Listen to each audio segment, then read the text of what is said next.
तो आइए शुरू करते हैं उपन्यास गोदान खंड 13। गोबर अंधेरे ही मुंह उठा और कुदई से विदाई मांगी। सबको मालूम हो गया था कि उसका ब्याह हो चुका है, इसलिए उससे कोई विवाह संबंधी चर्चा नहीं की। उसके शील स्वभाव ने सारे घर को मुक्त कर लिया था। कुदई की माता को तो उसने ऐसे मीठे शब्दों में और उसके मातृपद की रक्षा करते हुए ऐसा उपदेश दिया कि प्रसन्न होकर आशीर्वाद दिया था। तुम बड़ी हो माताजी, पूज्य हो। पुत्र माता के ऋण से 100 जन्म लेकर भी उऋण नहीं हो सकता, लाख जन्म लेकर भी उऋण नहीं हो सकता, करोड़ जन्म लेकर भी नहीं। बुढ़िया इस संख्यातीत श्रद्धा पर गदगद हो गई। इसके बाद गोबर ने जो कुछ कहा उसमें बुढ़िया को अपना मंगल ही दिखाई दिया। वैद्य एक बार रोगी को चंगा कर दे, फिर रोगी उसके हाथों विष भी खुशी से पी लेगा। अब जैसे आज ही बहू घर से रूठ कर चली गई, तो किसकी हेठी हुई बहू को कौन जानता है, किसकी लड़की है, किसकी नातिन है, कौन जानता है। संभव है उसका बाप घसियारा ही रहा हो। बुढ़िया ने निश्चयात्मक भाव से कहा, घसियारा तो है ही बेटा, पक्का घसियारा। सवेरे उसका मुंह देख लो तो दिन भर पानी न मिले। गोबर बोला, तो ऐसे आदमी की क्या हंसी हो सकती है। हंसी हुई तुम्हारी और तुम्हारे आदमी की। जिसने पूछा यही पूछा कि किसकी बहू है। फिर वह अभी लड़की है, अबोध, अल्हड़, नीच माता पिता की लड़की है। अच्छी कहाँ से बन जाए। तुमको तो बूढ़े तोते को राम राम पढ़ाना पड़ेगा। मारने से तो वह पढ़ेगा नहीं, उसे तो सहज स्नेह से ही पढ़ाया जा सकता है। ताड़ना भी दो, लेकिन उसके मुंह मत लगो। उसका तो कुछ नहीं बिगड़ता, तुम्हारा अपमान होता है। जब गोबर चलने लगा तो बुढ़िया ने खांड और सत्तू मिलाकर उसे खाने को दिया। गांव के और कई आदमी मजूरी की टोह में शहर जा रहे थे। बातचीत में रास्ता कट गया और 9 बजते बजते सब लोग अमीनाबाद के बाजार में जा पहुंचे। गोबर हैरान था, इतने आदमी नगर में कहाँ से आ गए। आदमी पर आदमी गिरा पड़ता था। उस दिन बाजार में 400-500 मजदूरों से कम न थे। राज और बढ़ई और लोहार और बेलदार और खाट बुनने वाले और टोकरी ढोने वाले और संगतराश सभी जमा थे। गोबर यह जमघट देखकर निराश हो गया। इतने सारे मजूरों को काम कहाँ मिल जाता है, और उसके हाथ में तो कोई औजार भी नहीं है। कोई क्या जानेगा कि वह क्या काम कर सकता है। कोई इसे क्यों रखने लगा बिना औजार के, उसे कौन पूछेगा। धीरे धीरे एक एक करके मजूरों को काम मिलता जा रहा था। कुछ लोग निराश होकर घर लौटे जा रहे थे। अधिकतर वह बूढ़े और निकम्मे बच रहे थे जिनका कोई पुश्तर न था, और उन्हीं में गोबर भी था। सहसा मिर्जा खुर्शेद ने मजदूरों के बीच में आकर ऊंची आवाज से कहा, जिसको 6 आने रोज पर काम करना हो वह मेरे साथ आए। सबको 6 आने मिलेंगे। 5 बजे छुट्टी मिलेगी। 10-5 राजों और बढ़इयों को छोड़कर सब के सब उनके साथ चलने को तैयार हो गए। 400 फटे हालों की एक विशाल सेना सज गई। आगे मिर्जा थे, कंधे पर मोटा सोटा रखे हुए।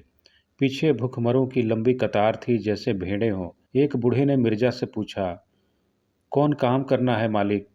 मिर्जा साहब ने जो काम बतलाया उस पर सब और भी चकित थे। केवल एक कबड्डी खेलना। यह कैसा आदमी है जो कबड्डी खेलने के लिए 6 आना रोज दे रहा है। सनकी तो नहीं है कोई। बहुत धन पाकर आदमी सनक ही जाता है। बहुत पढ़ लेने से भी आदमी पागल हो जाते हैं। कुछ लोगों को संदेह होने लगा, कहीं यहाँ कोई मखौल तो नहीं है। यहाँ से घर पर ले जाकर कह दे कोई काम नहीं है, तो कौन इसका क्या कर लेगा।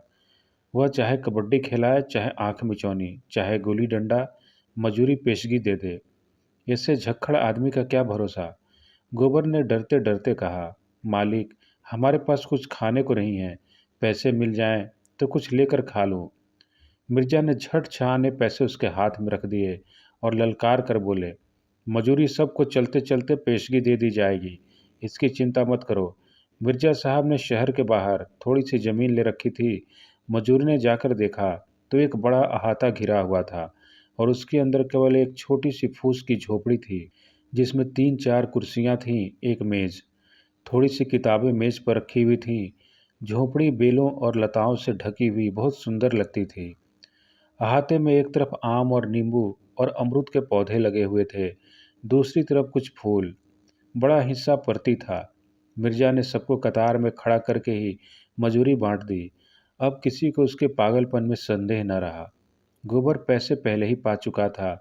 मिर्जा ने उसे बुलाकर पौधे सींचने का काम सौंपा। उसे कबड्डी खेलने को न मिलेगी, मन में ऐंठ कर रह गया। इन बुड्ढों को उठा उठा कर पटकता, लेकिन कोई परवाह नहीं। बहुत कबड्डी खेल चुका है, पैसे तो पूरे मिल गए। आज युगों के बाद इन जराग्रस्तों को कबड्डी खेलने का सौभाग्य मिला। अधिकतर तो ऐसे थे जिन्हें याद भी न आता था कि कबड्डी खेली है या नहीं। दिन भर शहर में पिसते थे, पहर रात गए घर पहुंचते थे और जो कुछ रूखा सूखा मिल जाता था खाकर पड़े रहते थे। प्रातःकाल फिर वही चरखा शुरू हो जाता था। जीवन नीरस निरानंद केवल एक ढर्रा मात्र हो गया था। आज जो यह अवसर मिला तो बूढ़े भी जवान हो गए। अधमरे बूढ़े ठठरियां लिए, मुंह में दांत न पेट में आत, जांघ के ऊपर धोतियां या तहमद चढ़ाए ताल ठोक ठोक कर उछल रहे थे, मानो उन बूढ़ी हड्डियों में जवानी धंस पड़ी हो। चटपट पाली बन गई, दो नायक बन गए। गोइयों का चुनाव होने लगा और 12 बजते बजते खेल शुरू हो गया। जाड़ों की ठंडी धूप ऐसी क्रीड़ाओं के लिए आदर्श ऋतु है। इधर अहाते के फाटक पर मिर्जा साहब तमाशाइयों को टिकट बांट रहे थे, जिन पर इस तरह की कोई न कोई सनक हमेशा सवार रहती थी। अमीरों से पैसा लेकर गरीबों को बांट देना, इस बूढ़ी कबड्डी का विज्ञापन कई दिन से हो रहा था। बड़े बड़े पोस्टर चिपकाए गए थे, नोटिस बांटे गए थे। यह खेल अपने ढंग का निराला होगा, बिल्कुल अभूतपूर्व। भारत के बूढ़े आज भी कैसे पौढ़े हैं। जिन्हें यह देखना हो आएं और अपनी आंखें तृप्त कर लें। जिसने यह तमाशा न देखा वह पछताएगा। ऐसा सुअवसर फिर न मिलेगा। टिकट 10 रुपए से लेकर 2 आने तक के थे। 3 बजते बजते सारा अहाता भर गया। मोटरों और फिटनों का तांता लगा हुआ था। 2000 से कम की भीड़ न थी। रईसों के लिए कुर्सियों और बेंचों का इंतजाम था। साधारण जनता के लिए साफ सुथरी जमीन।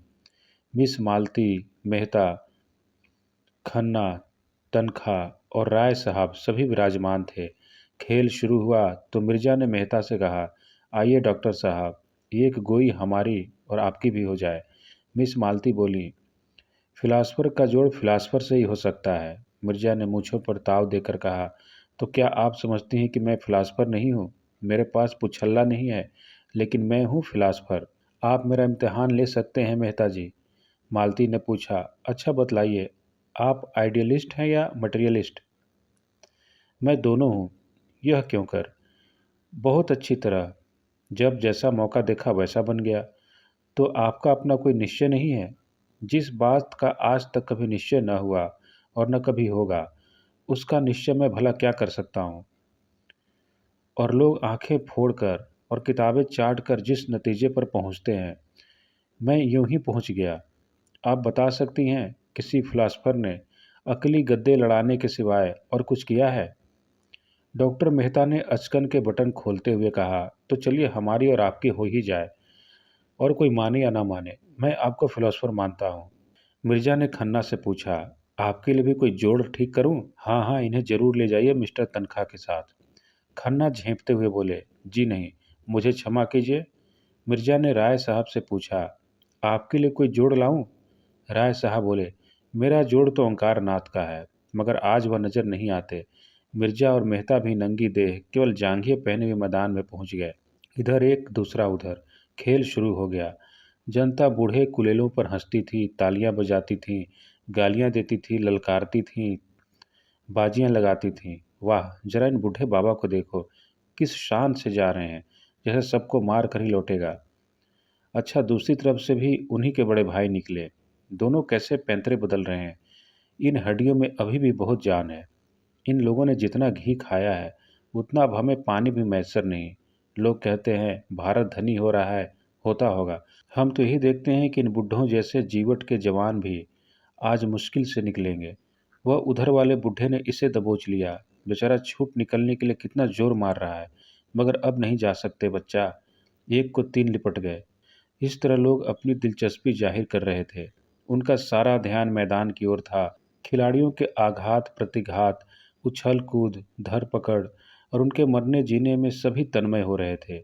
कभी चारों तरफ से कहकहे पड़ते, कभी कोई अन्याय या धांधली देखकर लोग छोड़ दो का गुल मचाते। कुछ लोग तैश में आकर पाली की तरफ दौड़ते, लेकिन जो थोड़े से सज्जन शामियाने में ऊंचे दर्जे के टिकट लेकर बैठे थे, उन्हें इस खेल में विशेष आनंद मिल रहा था। वे इससे अधिक महत्व की बातें कर रहे थे। खन्ना ने जिंजर का ग्लास खाली करके सिगार सुलगाया और राय साहब से बोले, मैंने आपसे कह दिया, बैंक इससे कम सूद पर किसी तरह राजी न होगा, और यह रियायत भी मैंने आपके साथ की है, क्योंकि आपके साथ घर का मामला है। राय साहब ने मूंछों में मुस्कुराहट को लपेट कर कहा, आपकी नीति में घर वालों को ही उल्टे छुरे से हलाल करना चाहिए। यह आप क्या फरमा रहे हैं? ठीक कह रहा हूँ। सूर्य प्रताप सिंह से आपने केवल 7% लिया है, मुझसे 9% मांग रहे हैं और उस पर एहसान भी रखते हैं। क्यों न हो? खन्ना ने कहा मारा, मानो यह कथन हंसने के योग्य ही था।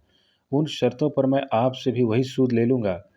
हमने उनकी जायदाद रेहन रख ली है और शायद यह जायदाद फिर उनके हाथ न जाएगी। मैं कोई अपनी जायदाद निकाल दूंगा। 9% देने से यह कहीं अच्छा है कि फालतू जायदाद अलग कर दूं।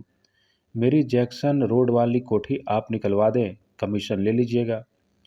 उस कोठी का सुबेते से निकलना जरा मुश्किल है।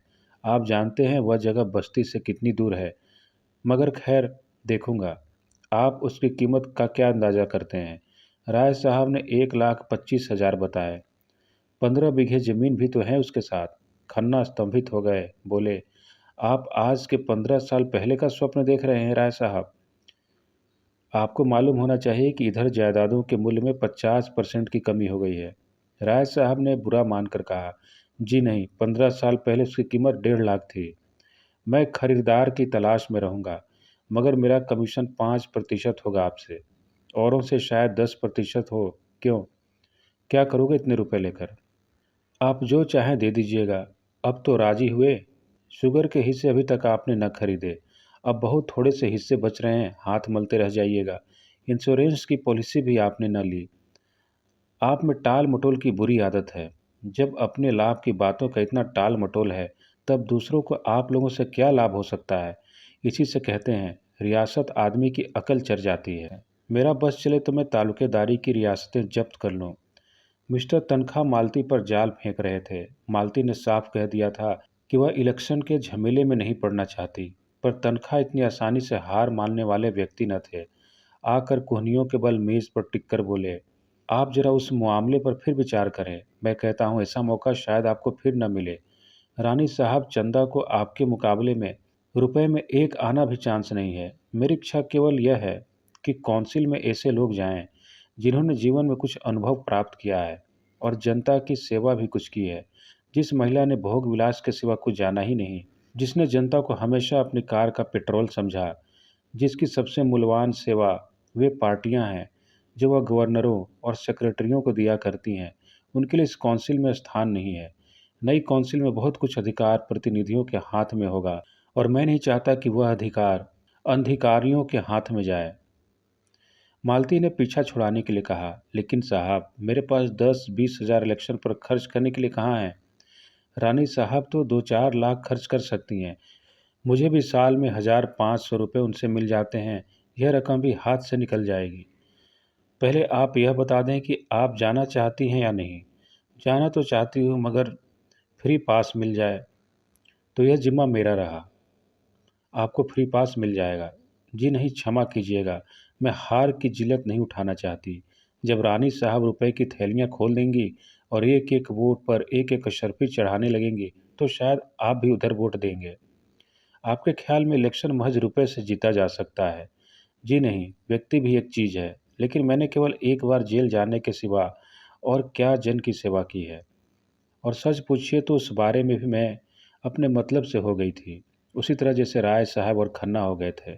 इस नई सभ्यता का आधार धन है। विद्या और सेवा और कुल और जाति सब धन के सामने हे हैं।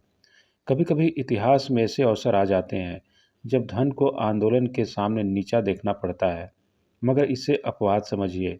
मैं अपनी ही बात कहती हूँ। कोई गरीब औरत दवा खाने में आ जाती है तो घंटों उससे बोलती तक नहीं, पर कोई महिला कार पर आती है तो द्वार तक जाकर उसका स्वागत करती हूँ और उसकी ऐसी उपासना करती हूँ मानो साक्षात देवी है। मेरी और रानी साहब का कोई मुकाबला नहीं। जिस तरह के कौंसिल बन रहे हैं, उनके लिए रानी साहब ही ज़्यादा उपयुक्त है। उधर मैदान में मेहता की टीम कमज़ोर पड़ती जाती थी। आधे से ज़्यादा खिलाड़ी मर चुके थे। मेहता ने अपने जीवन में कभी कबड्डी न खेली थी। मिर्जा इस फन के उस्ताद थे। मेहता की तातीलें अभिनय के अभ्यास में कटती थीं। रूप भरने में वह अच्छे अच्छे को चकित कर देते थे। और मिर्जा के लिए सारी दिलचस्पी अखाड़े में थी, पहलवानों के भी और परियों के भी। मालती का ध्यान उधर भी लगा हुआ था। उठकर राय साहब से बोली, मेहता की पार्टी तो बुरी तरह पिट रही है। राय साहब और खन्ना में इंश्योरेंस की बातें हो रही थी। राय साहब उस प्रसंग से उबे हुए मालूम होते थे। मालती ने मानो उन्हें एक बंधन से मुक्त कर दिया। उठकर बोले, जी हाँ, पिट तो रही हैं। मिर्जा पक्का खिलाड़ी हैं। मेहता को यह क्या सनक सूझी, व्यर्थ अपनी भद करा रहे हैं। इसमें काहे की भद, दिल लगी ही तो है। मेहता की तरफ से जो बाहर निकलता है वही मर जाता है। एक क्षण के बाद उसने पूछा, क्या इस खेल में हाफ टाइम नहीं होता? खन्ना को शरारत सूझी। बोले, आप चले थे मिर्जा से मुकाबला करने, समझते थे यह भी फिलॉसफी है। मैं पूछती हूँ, इस खेल में हाफ टाइम नहीं होता? खन्ना ने फिर चिढ़ाया, अब खेल ही खत्म हुआ जाता है। मज़ा आएगा तब जब मिर्जा मेहता को दबोच कर रगड़ेंगे और मेहता साहब ची बोलेंगे। मैं तुमसे नहीं पूछती, राय साहब से पूछती हूँ। राय साहब बोले, इस खेल में हाफ टाइम? एक ही एक आदमी तो सामने आता है। अच्छा, मेहता का एक आदमी और मर गया। खन्ना बोले, आप देखती रहिए, इसी तरह सब मर जाएंगे और आखिर में मेहता साहब भी मरेंगे। मालती जल गई। आपकी हिम्मत न पड़ी बाहर निकलने की? मैं गंवारों के खेल नहीं खेलता, मेरे लिए टेनिस है। टेनिस में भी मैं तुम्हें सैकड़ों गेम दे चुकी हूँ। आपसे जीतने का दावा ही कब है? अगर दावा हो तो मैं तैयार हूँ। मालती उन्हें फटकार बताकर फिर अपनी जगह पर आ बैठी। किसी को मेहता से हमदर्दी नहीं है। कोई यह नहीं कहता कि अब खेल खत्म कर दिया जाए। मेहता भी अजीब बुद्धू आदमी है। कुछ धांधली क्यों नहीं कर बैठते? यहाँ अपनी न्यायप्रियता दिखा रहे हैं। अभी हार कर लौटेंगे तो चारों तरफ से तालियां पड़ेंगी। अब शायद 20 आदमी उनकी तरफ और होंगे और लोग कितने खुश हो रहे हैं। ज्यों-ज्यों अंत समीप आता जाता था, लोग अधीर होते जाते थे और पाली की तरफ बढ़ते जाते थे। रस्सी का जो एक कटघरा सा बनाया गया था, वह तोड़ दिया गया। स्वयंभू सेवक को रोकने की चेष्टा कर रहे थे, पर उस उत्सुकता के उन्माद में उनकी एक न चलती थी। यहाँ तक कि ज्वार अंतिम बिंदु तक आ पहुँचा और मेहता अकेले बच गए। और अब उन्हें गूंगे का पाटर खेलना पड़ेगा। अब सारा दरमदार उन्हीं पर है। अगर वह बचकर अपनी पाली में लौट आते हैं तो उनका पक्ष बचता है। नहीं, हार का सारा अपमान और लज्जा लिए हुए उन्हें लौटना पड़ता है। और वह दूसरे पक्ष के जितने आदमियों को छूकर अपनी पाली में आएंगे वह सब मर जाएंगे और उतने ही आदमी उनकी तरफ जी उठेंगे। सबकी आंखें मेहता की ओर लगी हुई थीं। वह मेहता चले। जनता ने चारों ओर से आकर पाली को घेर लिया। तन्मयता अपनी पराकाष्ठा पर थी। मेहता कितने शांत भाव से शत्रुओं की ओर जा रहे हैं। उनकी प्रत्येक गति जनता पर प्रतिबिंबित हो जाती है। किसी की गर्दन टेढ़ी हुई जाती है, कोई आगे को झुकता है। वातावरण गर्म हो गया। पारा ज्वाला बिंदु पर आ पहुंचा है। मेहता शत्रु दल में घुसे। दल पीछे हटता जाता है।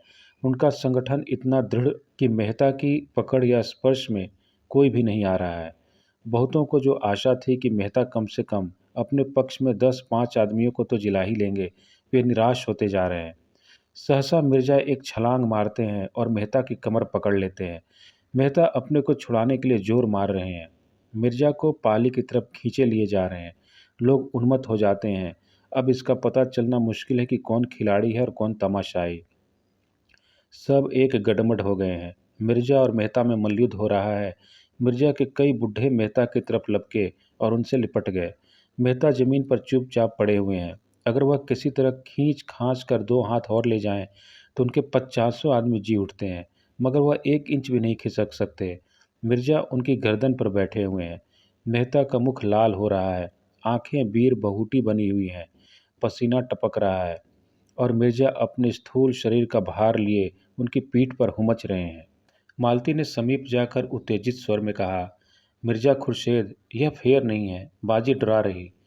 खुर्शेद ने मेहता की गर्दन पर एक घसा लगाकर कहा, जब तक यह ची न बोलेंगे मैं हरगिज न छोड़ूंगा। क्यों नहीं ची बोलते? मालती और आगे बढ़ी। ची बुलाने के लिए आप इतनी जबरदस्ती नहीं कर सकते। मिर्जा ने मेहता की पीठ पर हुमच कर कहा, बेशक कर सकता हूँ, आप इनसे कह दें ची बोलें, मैं अभी उठ जाता हूँ। मेहता ने एक बार फिर उठने की चेष्टा की, पर मिर्जा ने उसकी गर्दन दबा दी। मालती ने उनका हाथ पकड़कर घसीटने की कोशिश करके कहा, यह खेल नहीं, अदावत है।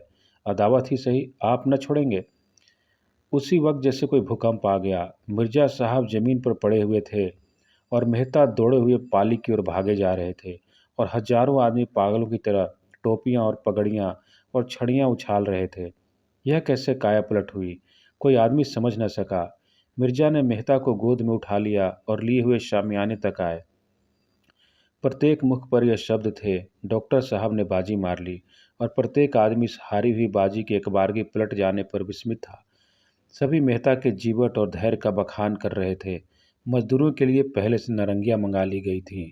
उन्हें एक एक नारंगी देकर विदा किया गया। शामियाने में मेहमानों के चाय पानी का आयोजन था। मेहता और मिर्जा एक ही मेज पर आमने सामने बैठे।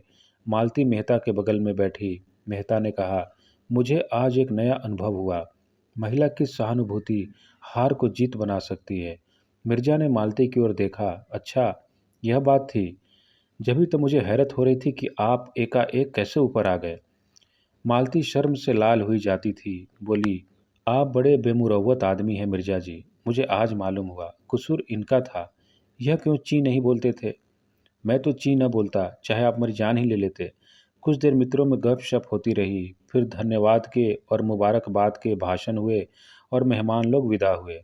मालती को भी एक विजिट करनी थी, वह भी चली गई। केवल मेहता और मिर्जा रह गए। उन्हें अभी स्नान करना था, मिट्टी में सने हुए थे। कपड़े कैसे पहनते?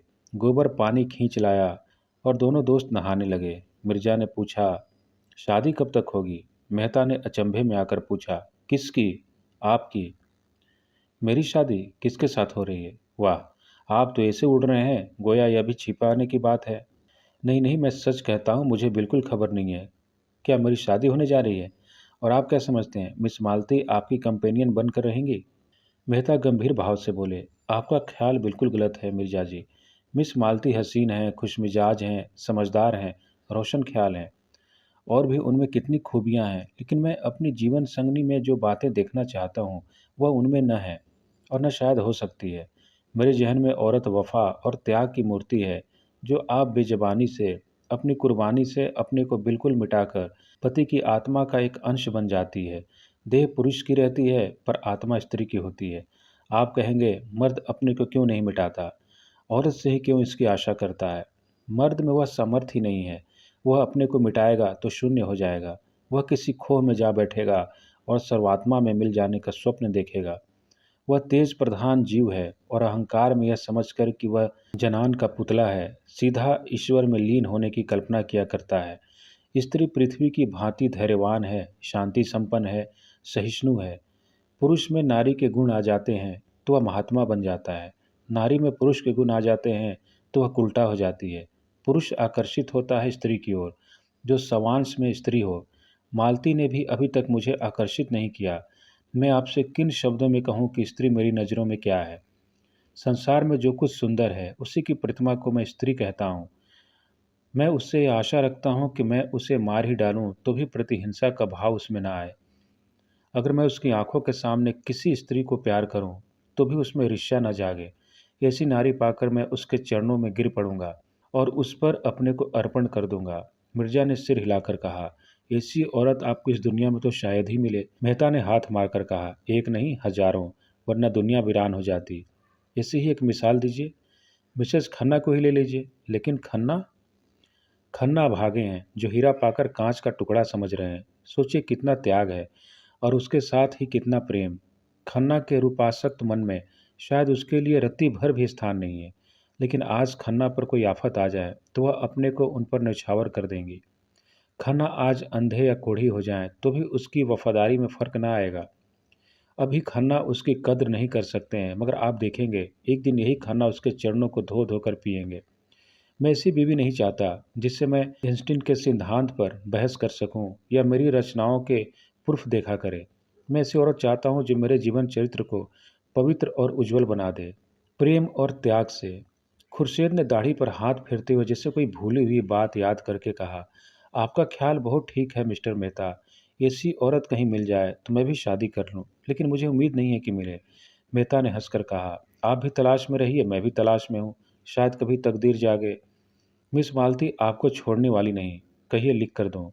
ऐसी औरतों से मैं केवल मनोरंजन कर सकता हूँ, ब्याह नहीं। ब्याह तो आत्मसमर्पण है। अगर ब्याह आत्मसमर्पण है तो प्रेम क्या है? प्रेम जब आत्मसमर्पण का रूप लेता है तभी ब्याह है। उसके पहले याशी है। मेहता ने कपड़े पहने और विदा हो गए। शाम हो गई। मिर्जा ने जाकर देखा तो गोबर अभी तक पेड़ों को सींच रहा था। मिर्जा ने प्रसन्न होकर कहा, जाओ, अब तुम्हारी छुट्टी है, कल फिर आओगे। गोबर ने कातर भाव से कहा, मैं कहीं नौकरी करना चाहता हूँ मालिक। नौकरी करना है तो हम तुझे रख लेंगे। कितना मिलेगा हुजूर? जितना तू मांगे। मैं क्या मांगू, आप जो चाहें दे दें। हम तुम्हें 15 रुपए देंगे और खूब कस कर काम लेंगे। गोबर मेहनत से नहीं डरता। उसे रुपए मिलें तो वह आठों पहर काम करने को तैयार है। 15 रुपए मिलें तो क्या पूछना, वह तो प्राण भी दे देगा। बोला, मेरे लिए कोठरी मिल जाए, वहीं पड़ा रहूंगा। हाँ हाँ, जगह का इंतजाम मैं कर दूंगा। इसी झोपड़ी में एक किनारे तुम भी पड़ रहना। गोबर को जैसे स्वर्ग मिल गया। उपन्यास गोदान का आगे का भाग खंड 14 में